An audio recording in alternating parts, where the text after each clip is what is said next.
Caleb stood by the chain-link fence, his knuckles white against the cold steel, eyes fixed on the scene unfolding in front of the liquor store on 89th and Bell. You didn't know his name when you first saw him, just another bystander in the corner of a grainy cell phone video that shouldn't exist. But that's where everything starts to feel wrong. Not just odd, not just off, wrong. The kind of wrong that creeps into your spine and makes your skin feel too tight. Because if you watch that video closely, if you pause at the exact second when the officers turn toward the girl on the ground, you'll see Caleb's lips move. Barely. A whisper. A single phrase that wasn't recorded. A message meant only, for someone watching, like you, she wasn't crying. That's what people don't understand. Brielle didn't scream, didn't beg, didn't say a damn thing. Her cheek was against the pavement, her wrists pressed beneath a white officer's knee, and she just stared, right past the crowd, past the badges, through the lens. As if she knew this moment would be seen again. As if she wasn't the one being broken, but the one bearing witness. And when the second officer reached for her phone, Brielle's mouth opened. Just once. The sound never made it to the video, but everyone in that alley swore the same thing later. The wind stopped. The birds didn't move. And a power line across the street snapped in half without touching anything. What came next wasn't on the news, not in any report. Because what do you even write when a police officer collapses without reason, eyes rolled back, clutching his head as if something ancient had just entered his mind? What do you tell your supervisor when backup refuses to come? Not out of fear, but because dispatch never got the call. You don't. You file a blank report, you erase the footage, and you pray that no one ever finds out who her father really is. But it was already too late, because Brielle's backpack was unzipped, and inside wasn't just a school book or lip, gloss or earbuds. No, there was a laminated ID marked Delta Black Restricted, with a blood-red stamp that no civilian should ever see. The name at the top, Commander Elias Monroe. A name that doesn't appear in any phone book, military register, or obituary, but it shows up in one place only. A redacted file buried behind military firewalls, marked with a single warning. Do not engage under any circumstances. And that's where you come in. Because if you've gotten this far, something's already watching. Maybe you felt it.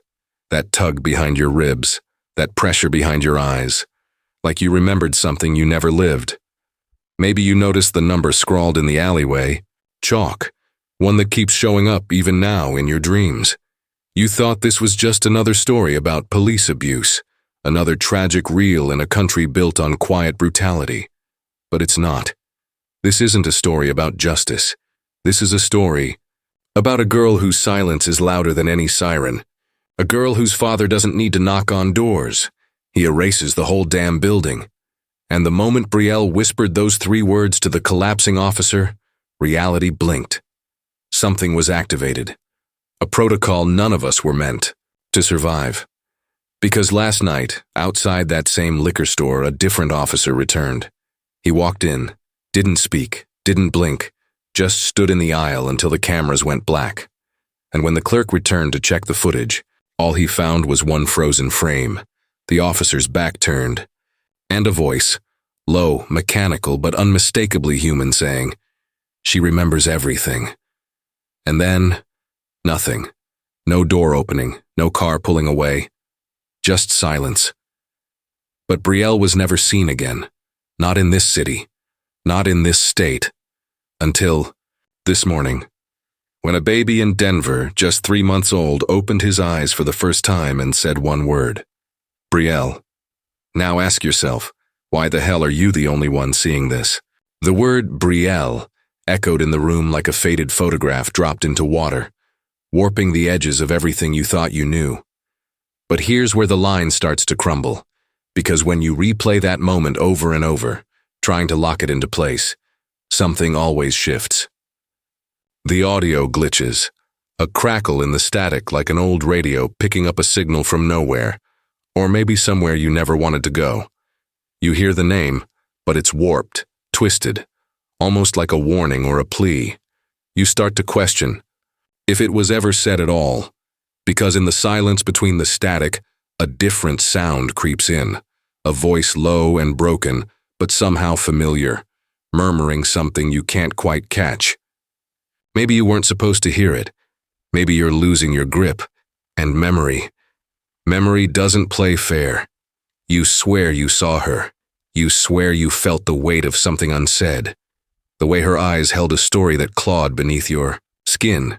But now even the witnesses fade away like ghosts. Friends you thought you knew don't remember the name Brielle. The security footage from the liquor store? Never existed. The officer who collapsed had a fainting spell. Nothing. More. The ID marked Delta Black. A fabrication, a hoax. And yet, you can't shake the feeling that a shadow still lingers. Something heavier than grief, colder than fear, hiding just beneath the surface of your mind. That's when Tyler steps in. He shows up at your door, unannounced, eyes too sharp, smile too rehearsed.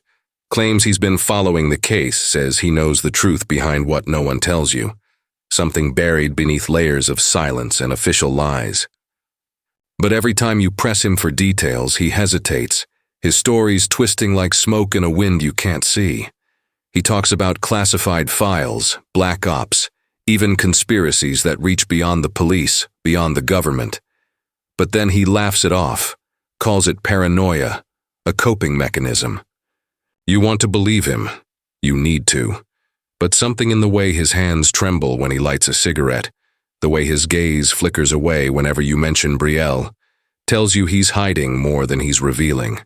At night, when the city quiets down and the buzz of fluorescent lights turns into an unsteady heartbeat, you catch yourself replaying every conversation, every glance. Did Tyler really show up that first time? Or was he a projection? An answer to a question you never fully asked? You find recordings on your phone, but the files are corrupted or worse, they contradict everything you've seen. Voices overlap in static. Timelines blur, faces morph. Sometimes you wake with bruises you don't remember getting, or dreams so vivid they bleed into your waking hours. Fragments of a reality that's unraveling too fast to catch. And somewhere, deep inside, you begin to wonder, was Brielle ever really here? Or was she the manifestation of something darker? The truth behind a real unsolved mystery no one dared to touch. The truth behind what they don't want you to remember. And if you can't trust your own eyes, your own mind, what hope is left? The line between sanity and something else, something unspoken, unforgiving, starts to vanish. Because in this story, the silence is louder than the screams, and the missing pieces are what haunt you the most. For a moment, you believed it was over. The kind of quiet victory that tastes like relief, but only just enough to make the fall harder. The missing footage, the redacted files, even Tyler's nervous confessions seem to line up, pointing toward a name, a place, a bunker buried beneath the city where secrets were kept under lock and blood. You found the address scribbled in, a notebook you didn't remember writing, tucked between pages of a journal you thought was lost. When you showed up, heart hammering, the door creaked open, cold air rushing out like a warning, and inside you found rows of photographs. Faded, grainy, but unmistakable. Brielle's face, frozen in time, surrounded by people who should have been dead. The air smelled like forgotten memories, like the past had been waiting, patient and unforgiving. You sifted through stacks of documents, each one a whisper of hidden truth, proof that this was bigger than anything you'd imagined. They talked about experiments, about erasing identities, about rewriting history, not just Brielle's, but dozens like her, caught in a web of silence and fear. You clutched a crumpled photo of a little girl with eyes too old for her face, and something inside you clicked, the memory glitch, the strange déjà vu that shadowed every step you took. The baby in Denver whispering her name wasn't a coincidence. It was a pattern repeating itself, a story from long before Brielle, a dark echo of a trauma buried beneath layers of denial. You remembered, or maybe imagined, a night years ago when you were just a kid, standing outside a burnt-down house, a place where your family swore nothing had happened. But you saw the flames dancing in a way that carved a permanent scar on your mind, The same silence, the same vanished voices, the same impossibility. You almost believed you'd cracked the code, almost thought you could breathe again. But then the photo slipped from your fingers and you noticed it. An almost imperceptible symbol etched into the corner of every picture, every file. A mark you hadn't seen before, one that sent cold, fingers crawling up your spine. It wasn't just a signature or a watermark. It was something watching, always watching. Something that didn't want this truth uncovered. And suddenly the bunker felt suffocating, like the walls themselves were closing in. The air was thick with a presence you couldn't name, something neither alive nor dead, but sharp enough to pierce through your thoughts and settle beneath your skin. It wasn't just a story about missing girls or corrupted officers anymore.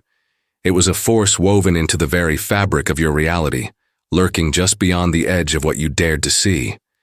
Your phone buzzed in your pocket, a message from a number you didn't recognize. You're not crazy, they lied to you, watch again, listen closely. And as the weight of those words sank in, a single question burned through your mind, freezing you in place like ice. What if every truth you've been chasing is just a shadow play, a carefully constructed lie meant to keep you looking the wrong way? What if the real danger has been sitting quietly behind your own eyes all along? You turn back to the screen, hit play, and suddenly, nothing looks the same anymore. There are others. You're not alone. As you stare into the grainy glow of the screen, watching shadows shift and names dissolve into static, you begin to sense it, a network of silent watchers threading through the dark cracks of this story like veins beneath skin. They don't speak openly. Their voices are fragments, whispers slipping through encrypted messages buried in the corners of forgotten forums, like a secret language only the desperate and the damned can understand. You find yourself catching these cryptic bursts. An image flashed for a split second on a hacked live stream, a symbol carved into the bark of a tree that never should have been there, a phrase repeated in the dead of night during a dream you can't shake. Brielle is the key. You realize these fragments aren't random. They're coordinates, puzzle pieces calling out to you and the others who have woken up, who have always been awake beneath the surface. You try to connect, to reach out, but the replies come coded. And cautious, a web of mutual distrust wound tight around raw fear. The messages hint at a shared nightmare, one rooted in a truth so buried that the very act of remembering fractures reality itself. You're reading transcripts of conversations, found footage from 20 years ago, blacked out but whispered through clandestine channels, where voices speak in riddles about a presence manipulating everything from the shadows, about memories being wiped clean like chalk from a blackboard, and identities peeled away one layer at a time, until nothing real is left but hollow echoes. You wonder if this force has been watching you too, waiting for the moment you started pulling at threads, waiting to watch everything unravel in slow motion. And then you realize with cold certainty, you were right all along. But the cost of that truth is far more terrifying than you ever imagined. Some nights when the static hums louder and the darkness presses closer, you feel it, a presence not outside, but inside, threading itself through your thoughts and dreams like a parasite, feeding on your sense of self. You begin to question what memories are yours, what moments were planted by design, and if the reflections you catch in the mirror are just another layer of the lie. The line between your waking life and nightmares dissolves until you're trapped in a liminal space where time fractures and faces shift like smoke. You reach out and find strange symbols etched into your belongings, an old family photo scratched with a sigil you don't recognize, a note left slipped under your door with nothing but a single phrase: trust the watcher. Who is watching? And what do they want? This is when a new voice cuts through the fog, colder and clearer than the rest. Someone who claims to have seen the puppeteer behind the scenes, an observer so distant yet intimate. Their words drip with a hard-earned clarity that feels like a lifeline. They warn that the mystery isn't just about Brielle or the missing footage. It's about control, about a force that rewrites reality by rewriting what you remember, a power that shapes identity itself. They talk about the unseen architects and the fractures in the collective mind, about how every false lead, every erased record, every distorted truth is a thread in a vast tapestry of manipulation so deep it defies comprehension.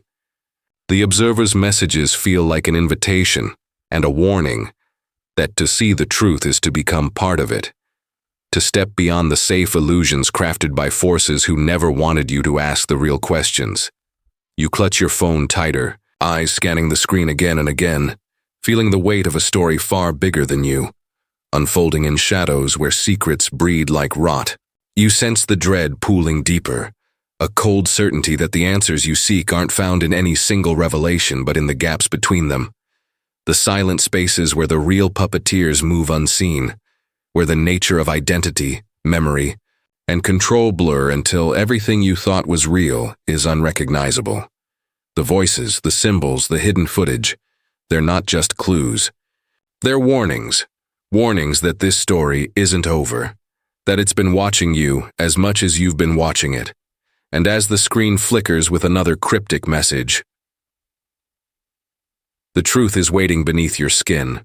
You realize that the only way forward is deeper into the darkness, where every answer breeds new questions, and the line between observer and participant fades until you can no longer tell which you are. The air feels electric, charged with an energy that both terrifies and compels, a silence humming with secrets too heavy to speak aloud. Somewhere, beyond sight and sound, the force waits, patient, unyielding, its presence folded into the fabric of your own fractured reality. The conspiracy isn't a story you watch anymore. It's a story you live, and in this moment, suspended. Between revelation and madness, you understand that some mysteries don't want to be solved. They want to be experienced. And so the screen goes dark, leaving you with only the flicker of that final message, a whispered invitation to look again, to listen closer, because the truth behind what the government never released, the hidden truth buried beneath decades of silence and memory glitch, is still waiting for you to find it, or for it to find you. There comes a moment when the mystery stops being about the what and demands to become a question of why.